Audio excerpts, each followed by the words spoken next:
안녕하세요. AWS 빌더스 코리아 세션에 오신 것을 환영합니다. 저는 아마존 이벤트 브릿지를 사용하여 이벤트 기반 아키텍처 구축이라고 하는 세션을 진행하게 된 AWS 솔루션스 아키텍트 장준성입니다. 이론 세션 이후에는 실습을 진행하게 되는데요. 이 실습을 위해 미리 AWS 계정을 준비해 주시기 부탁드립니다. 계정 생성 이후에 활성화까지 사전 준비 작업이 조금 필요하기 때문에 여기 표시된 계정 생성 가이드를 참고하여 미리 준비해 주시기를 바랍니다. 실습 진행 중에 생성되는 자원들은 약간이지만 비용이 발생할 수 있습니다. 실습 이후에 모두 제거해 주시기 바라며 진행 중에 발생하는 비용은 웨비나 종료 후 설문조사에 참여해 주신 분들께 제공되는 AWS 크레딧으로 지불이 가능합니다. 또 실습에 사용하는 모든 웹브라우저의 호환성 이슈를 줄이기 위해 가급적 파이어폭스 또는 크롬 브라우저로 실습을 진행해 주시기를 부탁드리겠습니다.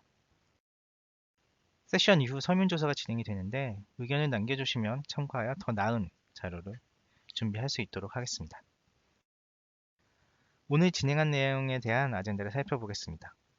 간단히 이벤트 기반 아키텍처의 의미를 살펴보는 시간을 먼저 가진 후 이벤트 기반 아키텍처에서의 아마존 이벤트 브릿지의 역할과 기능을 살펴보겠습니다. 이후에 아마존 이벤트 브릿지를 사용한 이벤트 버스 패턴 그리고 권장 사례 등을 차례로 살펴보도록 하겠습니다. 먼저 이벤트 기반 아키텍처에 대해서 생각해 보겠습니다.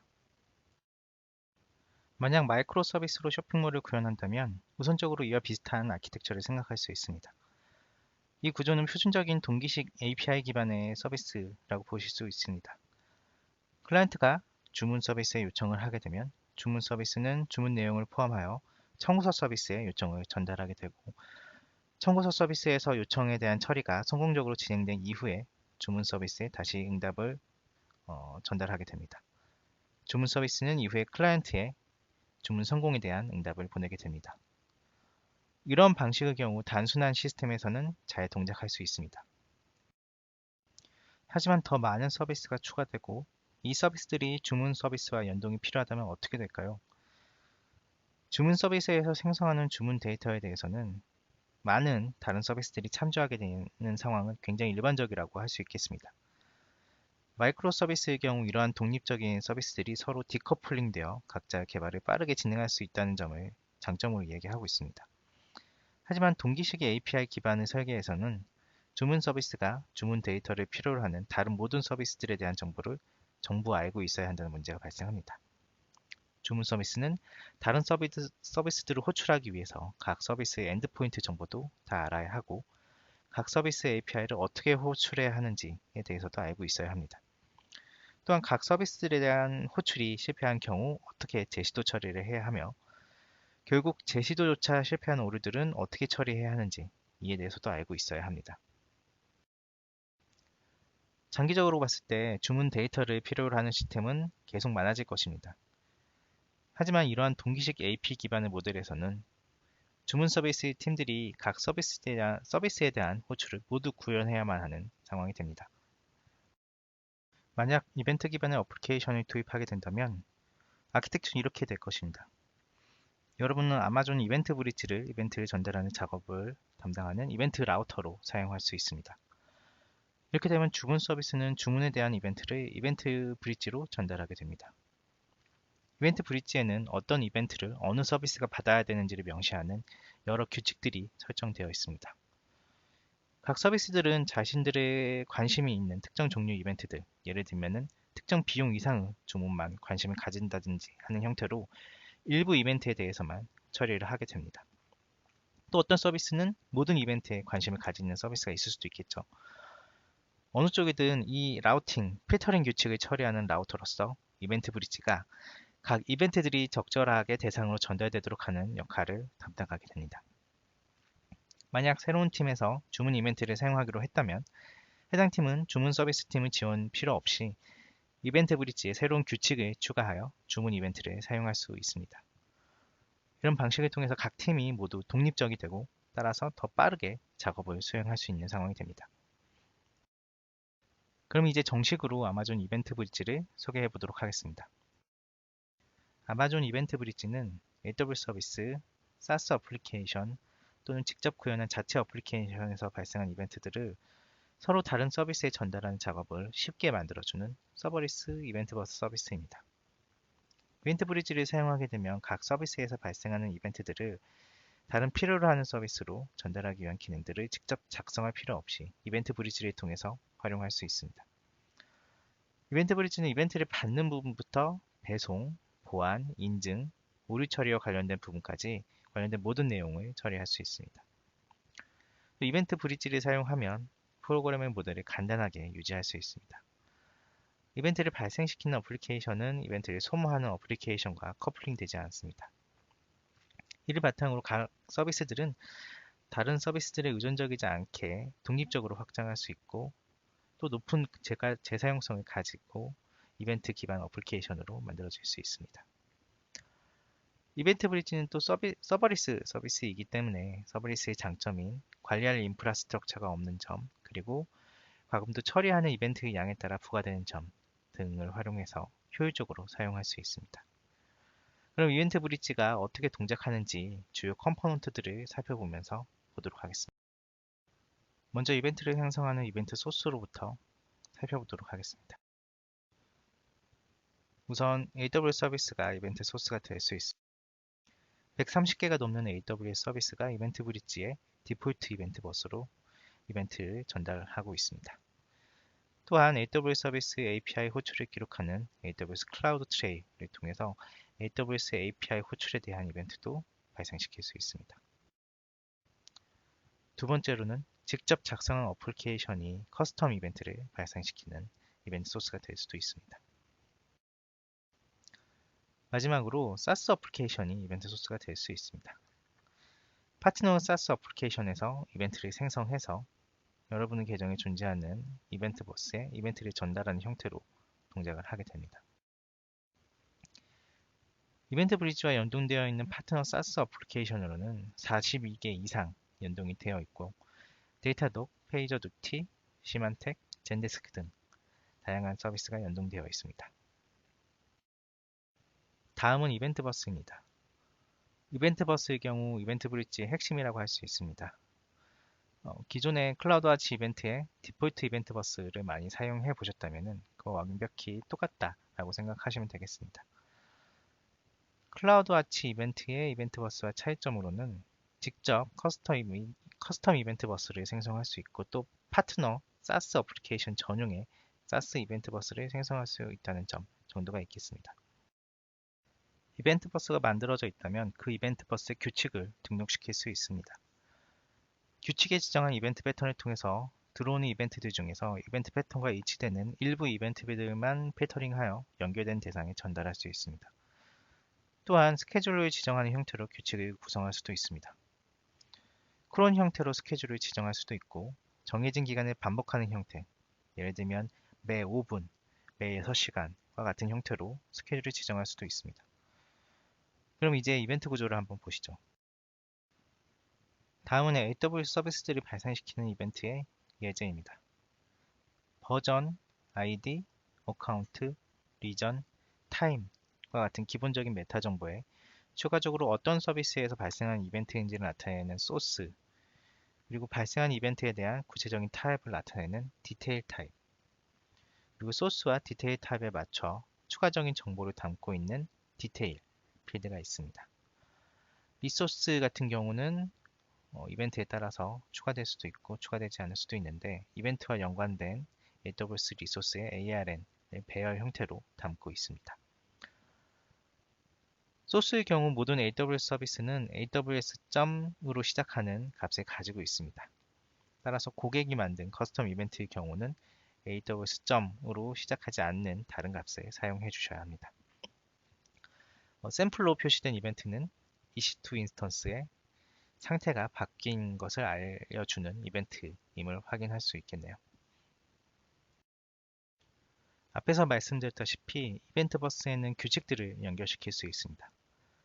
규칙은 이벤트 패턴과 이벤트 정보를 비교하여 일치하는 이벤트들만 규칙과 연결되어 있는 대상들에게 전달하게 됩니다. 왼쪽에서 보이는 이벤트는 가상의 주문 서비스의 오더 크리에이티드 이벤트에 대한 샘플 이벤트입니다. 오른쪽에는 기본적인 이벤트 패턴을 표시하고 있습니다. 이 규칙의 경우 소스에 com.orders가 있는 어떤 이벤트라도 일치하는 규칙이 되겠습니다.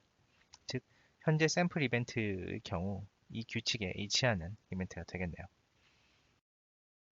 다른 예제 규칙을 한번 볼까요?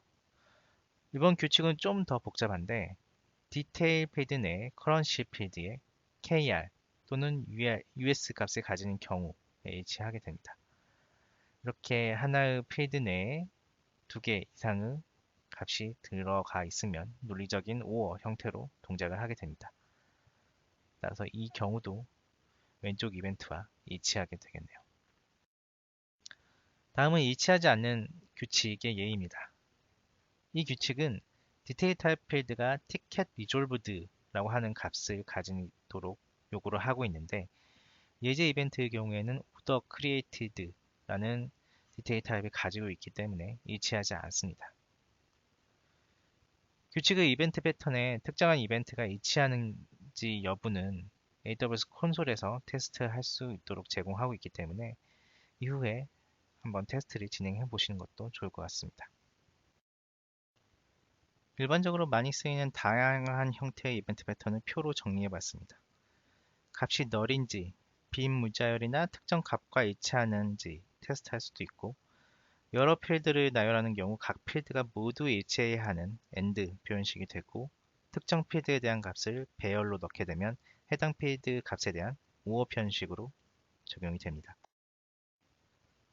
특정 값을 아닌 것을 확인할 수도 있고요. 숫자 값을 범위로 테스트할 수도 있습니다. 아예 특정 필드가 존재하는지 여부만 판단할 수도 있으며 문자열의 프리픽스와 같이 문자열 일부만 검사하는 규칙도 존재합니다. 이벤트가 발생했을 때 이벤트 값에 대한 일치를 확인하는 방식 외에도 스케줄 형태의 규칙도 지정이 가능합니다. 크게 2가지 표현 방식이 있습니다. 하나는 고정된 간격으로 반복되는 형태의 표현 방식이 있습니다.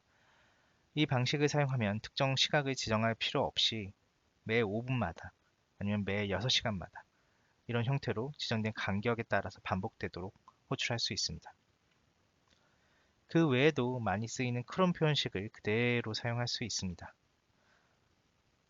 이런 스케줄 형태의 규칙을 이용해서 기존의 간단한 반복 작업에 대한 트리거를 기존의 크론 시스템을 사용하는 것보다 훨씬 가용성 높게 구성할 수 있습니다. 마지막으로 각 규칙들의 여러 개의 대상을 연결해서 규칙과 일치하는 이벤트들을 각 대상에 전달하게 됩니다. 대상을 이용하면 AWS 람다 함수를 호출한다든지 키네시스 데이터 스트림 아니면 키네시스 데이터 파이오스에 레코드를 추가한다든지 AWS 스텝 펑션 워크플로우를 실행한다든지 ECS 작업을 시작하는 등 다양한 AWS 서비스를 시작할 수 있습니다. AWS 서비스들 외에도 외부 서비스와 연동을 위해서 API 대상을 지정할 수도 있습니다. 현재 전체 지원되는 대상의 가지수는 36개 이상의 종류가 지원되고 있습니다. API 대상의 경우 지정된 방식에 따라 HTTP 엔드포인트로 호출하는 규칙 대상입니다. API 대상을 사용하면 AWS 서비스에서 발생한 이벤트들을 외부 SaaS 어플리케이션이나 커스텀 어플리케이션으로 전달할 수 있습니다. API 대상을 생성하려면 연결이라고 하는 리소스가 필요합니다. 연결을 통해서 HTTP 요청에 사용할 인증 타입과 그에 따른 파라미터 값을 지정할 수 있습니다. 여러 API 대상에서 이렇게 만들어진 하나의 연결을 재활용해서 사용할 수도 있습니다. API 대상을 설정할 경우 연결 외에 HTTP 엔드포인트 정보, HTTP 메소드, 그리고 대상을 초당 최대 몇 번 호출할 수 있는지 호출 제한을 지정할 수 있습니다. 호출한 요청은 최대 5초 내에 응답을 받아야 하고 5초 내에 응답이 전달되지 않으면 타임아웃으로 인한 실패가 됩니다. 외부 API 대상 같은 경우는 자신만의 요청 규약을 가지고 있기 때문에 이벤트를 해당 API 서비스에서 원하는 형태로 변경을 해야 할 필요가 있습니다. 이때 각 대상마다 이벤트 변환기를 지정하면서 이벤트를 변경할 수 있습니다. 이벤트 변환기에는 크게 두 가지 정보를 바탕으로 이벤트를 변환하게 되는데요. 일치하는 이벤트의 특정 일부 필드를 변수로 추출하기 위한 입력 경로와 이 추출된 변수를 사용하여 최종 출력을 만들어내기 위한 템플릿이 그것입니다. 오른쪽의 예제는 앞에서 봤던 EC2 인스턴스의 상태 변경, 알림 이벤트에 대한 변환기 설정을 보여주고 있습니다. 입력 경로를 사용해서 이벤트의 디테일 필드 내에 인스턴스와 스테이트 필드 값을 추출하고 있고요. 각각 인스턴스와 스테이트라고 하는 변수에 대입을 하고 있습니다. 그 아래는 템플릿으로 instance 꺽쇠 instance is 꺽쇠 state라고 하는 문자열을 제공하고 있습니다. 앞에 입력 경로를 통해 얻은 값을 대입하여 최종 문장으로 instance i 0, 1, 2, 3, 4, 5, 6, 7, 8, 9 is running 이라고 하는 텍스트 출력이 생성돼서 대상으로 전달되게 됩니다. 이번에는 이벤트 전달이 실패하는 경우 오류가 처리되는 방법에 대해서 간단히 알려드리도록 하겠습니다. 이벤트는 대상 리소스를 찾지 못했거나 권한이 없는 경우 또는 네트워크 등에서 이슈가 발생하여 전달이 실패하는 경우가 있습니다. 재시도가 가능한 이슈로 이벤트 전달이 실패하게 되면 최대 재시도 시간, 최대 재시도 횟수 내에서 재시도 간격을 지수적으로 늘려가면서 또 일정 간격만큼 지터를 추가하는 그러한 모범 사례에 맞춰서 재시도가 발생하게 됩니다. 이 기간과 횟수는 최대 24시간 185번까지 설정할 수 있습니다. 최대 기간과 횟수를 넘어가는 이벤트나 재시도 불가능한 오류가 발생하는 경우에는 이벤트가 제거가 되는데 데드레터 큐를 지정하면 이러한 이벤트들을 모아서 이후에 추가적인 처리를 할 수도 있고 원인을 분석할 수도 있습니다. DAQ는 아마존 SQS 대기어를 사용하게 되고요. DAQ로 전달된 메시지는 오류에 대한 추가적인 데이터를 추가 메시지 속성으로 갖게 됩니다. 그런 이벤트의 흐름을 기준으로 간단히 아마존 이벤트 브릿지의 동작 구조를 살펴보도록 하겠습니다. 먼저 이벤트 소스로부터 이벤트가 생성이 됩니다. 이 이벤트는 이벤트 소스가 지정된 이벤트 버스에 전달하면서부터 이벤트 브릿지가 처리하게 됩니다. 이 이벤트는 이벤트 버스에 연결된 갓 규칙에 의해서 이치 여부를 판단하게 됩니다. 그중 일부 규칙은 전달되는 이벤트가 이벤트 패턴과 일치하게 되고 일부 규칙은 일치하지 않게 됩니다. 일치하는 경우에는 해당 규칙에 연결된 모든 대상에게 이벤트가 전달되게 됩니다. 기본적인 이벤트 브릿지의 기능을 살펴봤으니 추가적인 기능들도 간단히 살펴보도록 하겠습니다. 다른 대다수의 AWS 서비스들과 비슷하게 이벤트 브릿지는 리전 단위의 서비스입니다. 여러 가용 영역을 사용하여 서비스가 구현되어 있기 때문에 굉장히 높은 가용성을 보여주지만 리전 전체가 장애가 발생하는 경우 이벤트 브릿지도 장애 상황을 겪을 수 있습니다. 만약 이벤트 브릿지가 리전 단위의 장애에도 일정 정도의 RTO, RPO 아래에서 가용성을 갖추도록 하고자 한다면 이벤트 브릿지의 글로벌 엔드포인트를 사용할 수 있습니다. 글로벌 엔드포인트를 사용하는 경우 라우트 53의 헬스체크를 통해서 프라이머리 리전에 문제가 발생하는 경우 자동으로 세컨더리 리전으로 이벤트 버스를 사용하도록 만들어줍니다. 이벤트의 복제를 활성화하거나 하여서 세컨더리 리전의 이벤트 버스 어플리케이션이 잘 생성되어 있는지 확인할 수도 있고 프라이머리 리전에 오류가 해결됐을 때 자동으로 프라이머리 리전으로 복구되게 이벤트들이 복구되게 할 수도 있습니다. 멀티 리전의 고가용성을 구성을 하거나 재복구 환경을 구성할 때 간단히 사용할 수 있는 리소스로 생각할 수 있겠습니다. 그 다음으로는 이벤트를 복원했다가 재생하는 기능을 살펴보도록 하겠습니다. 아카이브를 사용하면 특정 이벤트 버스에 전달된 전체 또는 일부 이벤트를 일정 기간 동안 복원할 수 있습니다. 이 보관된 이벤트들 중 특정 기간에 속하는 이벤트들은 다시 재생하기 기능을 통해서 특정 이벤트 버스의 특정 규칙에 이벤트를 재생할 수 있습니다. 보통 새로운 어플리케이션을 테스트하기 위해서 새로운 이벤트, 기존의 이벤트를 활용하고 싶은 경우에 이런 기능들을 많이 활용할 수 있을 것으로 보입니다. 마지막으로 스키마 레지스트리와 스키마 검색을 살펴보도록 하겠습니다. 각 이벤트는 이벤트 특유의 구조를 가지고 있고 이를 스키마, 이벤트의 스키마라고 부르게 됩니다. 이런 이벤트의 구조는 종류에 따라 스키마 레지스트리에 저장을 할 수 있습니다. 기본 AWS 이벤트들의 스키마는 AWS 이벤트 스키마 레지스트리에 저장되어 있습니다. 또 커스텀한 이벤트들 같은 경우는 직접 이벤트 레지스트리 생성해서 커스텀 이벤트 스키마 레지스트리에 저장을 하실 수도 있고 또 이벤트 버스에 전달된 이벤트를 바탕으로 스키마를 추출해서 스키마 레지스트리에 저장할 수도 있습니다. 이렇게 저장되어 있는 스키마들은 코드 바인딩이라고 하는 방법을 통해서 몇몇 언어들에 바로 사용할 수 있는 코드를 제공하고 있습니다. 이 코드를 다운로드 받아서 기존 어플리케이션과 연결해서 특정 이벤트 구조에 맞는 언어별 구현체를 직접 사용하실 수 있도록 제공해 드리고 있습니다. 지금까지 이벤트 브릿지의 많은 기능들을 살펴봤습니다. 이벤트 브릿지의 기능은 어렵지 않아서 쉽게 이해가 가능합니다. 하지만 이벤트 브릿지를 직접 사용하려고 하면은 여러 가지 궁금증이 들기 시작할 것입니다. 어떤 구조로 이벤트 버스를 가져가야 하는지, 멀티 어카운트 상황에서는 어떻게 해야 하는지 이런 궁금증이 들기 시작할 것입니다. 단일 이벤트 버스를 사용할지 아니면 복수계의 이벤트 버스를 사용할지, 단일 계정을 사용할지 아니면 복수계의 계정을 사용할지,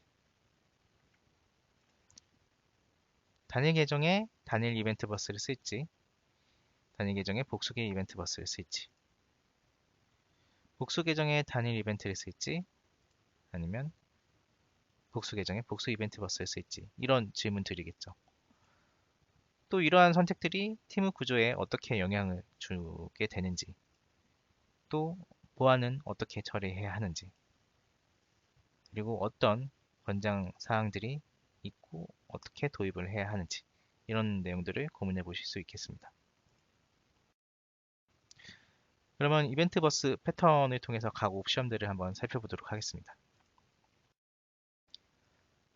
이벤트 기반 어플리케이션을 설계할 때는 거의 대부분 논리적 구조에서부터 시작을 하게 됩니다. 많은 기술들을 통해서 이 과정들을 진행할 수 있는데 이벤트 모델링 아니면 이벤트 스토밍 같은 작업들이 비즈니스 이벤트, 협업하는 참여자들, 그리고 비즈니스 흐름을 밝혀내고 이를 통해서 서비스의 경계를 찾아내는 데 도움을 주는 방법들로 최근에 많은 곽강을 받고 있습니다. 이벤트 브릿지는 이 과정에서 각 서비스 사이를 펍섭 방식으로 연동할 수 있도록 기능을 제공하고 있습니다. 앞으로 과정들을 통해서 이렇게 만들어진 논리적인 아키텍처가 어떻게 물리적 아키텍처로 매핑이 될 수 있는지 보여드리도록 하겠습니다. 왼편의 예제를 보시면은 블루, 퍼플, 오렌지 각 팀이 각각 블루, 퍼플, 오렌지 서비스를 만들고 있는 예제를 보실 수 있습니다. 각 서비스는 각각의 서비스 경계를 가지고 이벤트 브릿지를 사용하여 이벤트들을 펍섭으로 서로 통신하면서 활용하고 있습니다.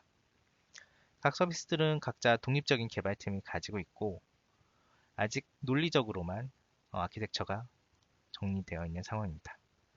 이걸 이제 어떻게 물리적 아키텍처와 연결할 수 있는지 살펴보도록 하겠습니다. 어떤 아키텍처 패턴을 선택해서 구현할지를 고민하는 과정에서 크게 중앙 집중형과 분산형의 두 가지 방식을 들 수 있는데 한번 이를 비교해 보도록 하겠습니다. 중앙 집중형 아키텍처 패턴의 경우 모든 통신을 하나의 이벤트 버스에서 집중적으로 관리하게 됩니다. 이는 곧 리소스 관리, 보안 정책에 대한 관리, 배포와 같은 작업들이 한 번에 끝낼 수 있는 장점이 되겠죠. 반면에 연결되는 어플리케이션이 많아질수록 중앙 이벤트 버스의 복잡도가 올라가게 되고 이벤트 버스에 대한 부하도 올라가는 단점이 있습니다. 또한 중앙 이벤트 버스가 단일 실패 지점이 될 가능성도 있습니다.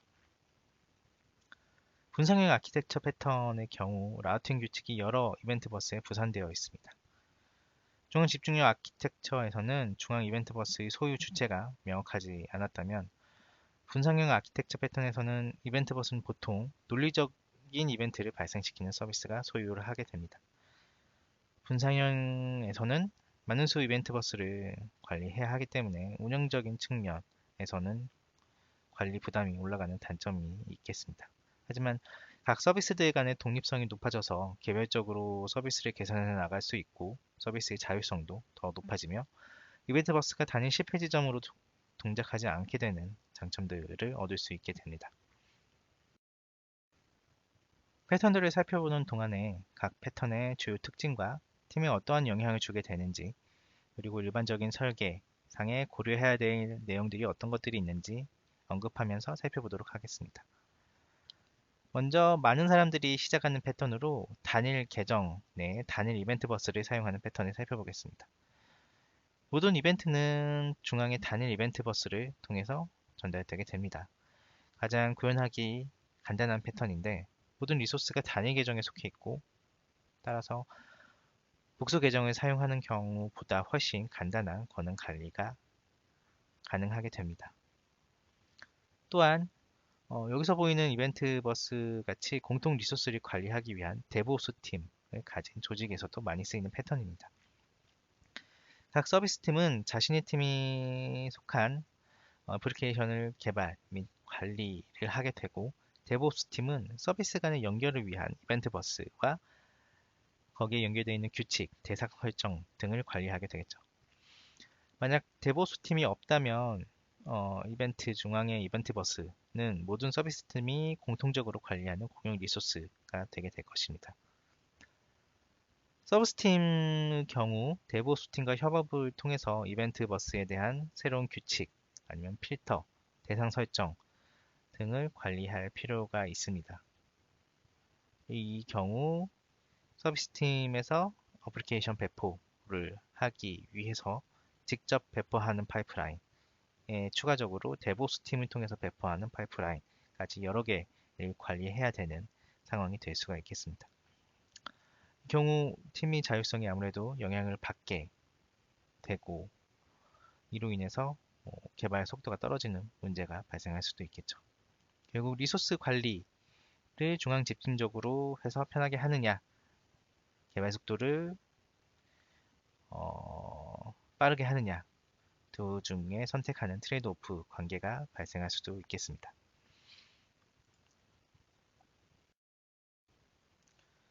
만약 단일 이벤트 버스를 다중 계정에서 사용하는 경우는 어떨까요? 이 경우 서비스별로 계정을 따로 두게 되면서 계정 단위로 문제를 좀 제한을 한다거나 서비스 경계를 계정 단위로 명확하게 한다던가 아니면은 서비스 비용을 계정 단위로 추적하는 등 여러 가지 장점들이 있기 때문에 많이 사용되는 패턴입니다.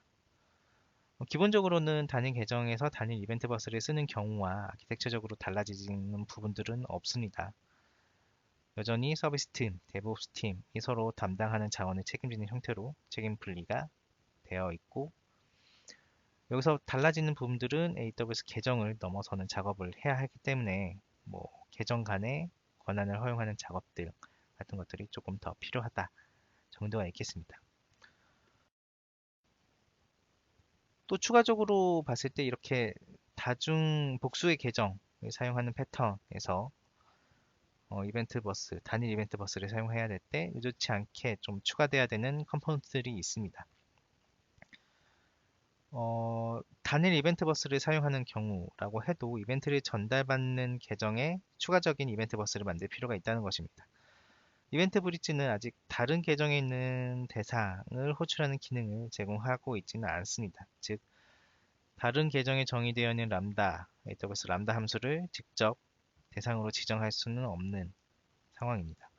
이 문제를 해결하려면은 이벤트를 소신하는 계정에 추가적으로 이벤트 버스를 만들고 데브옵스 팀에서 관리하는 중앙 이벤트 버스에서 다른 계정의 이벤트 버스로 이벤트를 전달해야 하는 것입니다. 전송할 이벤트를 결정하는 필터링 규칙은 데브옵스 팀의 이벤트 버스 쪽에서 설정을 하게 되고 있는 기존과 똑같게 됩니다. 다만 구체적으로 실제 어떤 대상의 이벤트를 전송할지에 대한 내용은 수신 계정의 이벤트 버스에서 대상 설정을 해 주어야 합니다. 이런 형태로 서비스 팀에서 수신 측 이벤트 버스에 대한 소유권을 가지고 있기 때문에 어떤 이벤트가 어떤 대상으로 전달될지에 대해서는 조금 더 서비스 팀 측의 자율성이 높아지는 효과를 얻을 수 있게 되겠습니다. 하지만 추가적으로 각 서비스 팀에서 계정 간 접근, 즉 중앙의 이벤트 버스에서 각 서비스 팀의 이벤트 버스로 전달을 할 수 있도록 계정 간의 접근, 권한 이런 것들에 대한 관리가 추가적으로 필요하게 되겠습니다.